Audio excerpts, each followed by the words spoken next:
Hello guys, maghihimay ako ng aking guys. Ito guys, bumili ako ng kalahating kilong liver ng manok. Tinatanggal ko ito guys. Yung bato, ano ba yung tawag niyan? Bato o heart. Ayaw ko isama sa adobo. Tinatanggal ko isa-isa.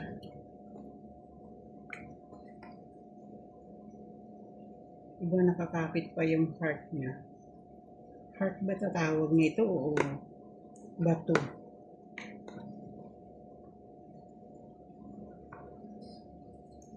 Ayan.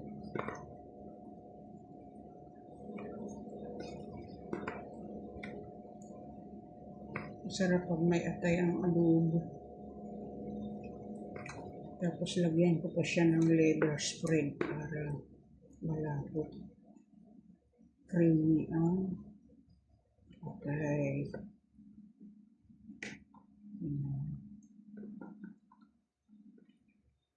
May iba naman. Mga Tagalog mo adobo guys. Piniprito nila yung manok para hindi madurog. Pero sa Bisaya naman pag tayo gumawa, di ba,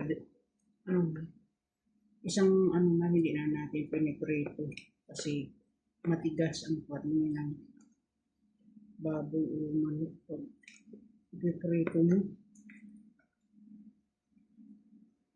Masarap kasi yung adobo medyo may lapot-lapot na konting sabaw. Tapos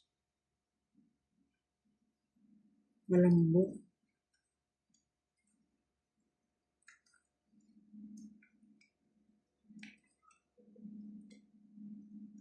Pero masarap din ito adobohin yung puro lang siya, puro atay. Titingnan ko kasi baka may abdo. Mapait kasi yun.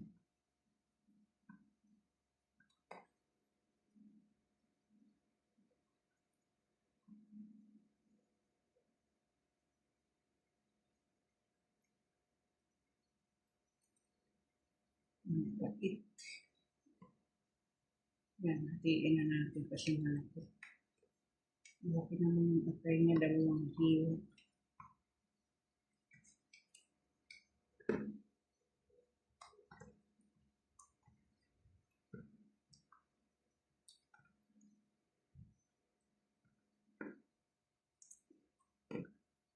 Ayan. Masarap din ito ang asalin at iihaw.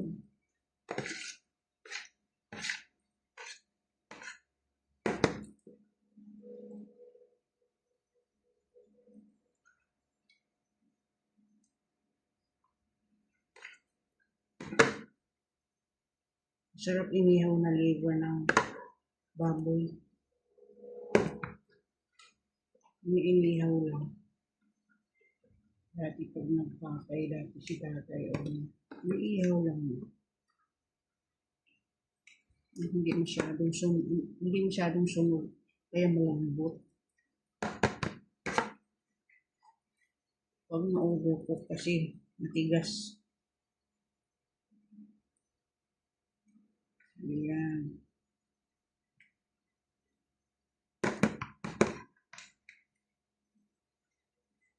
Naka-ready na yung aking lulutuin mamaya guys. Para hindi ako gahulin. Nire-ready ko na para magluluto na lang ako tuloy-tuloy. And then, magbabalat ako ng bawang. I-marinate ko muna ito para mamaya. Pag niluto mo siya, malasa na.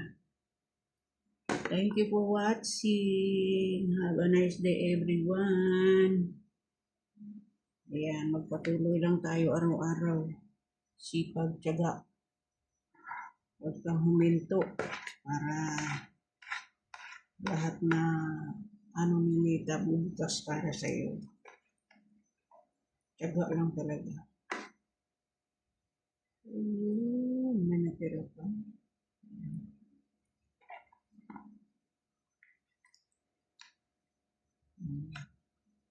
Yung ibang masisipag kaya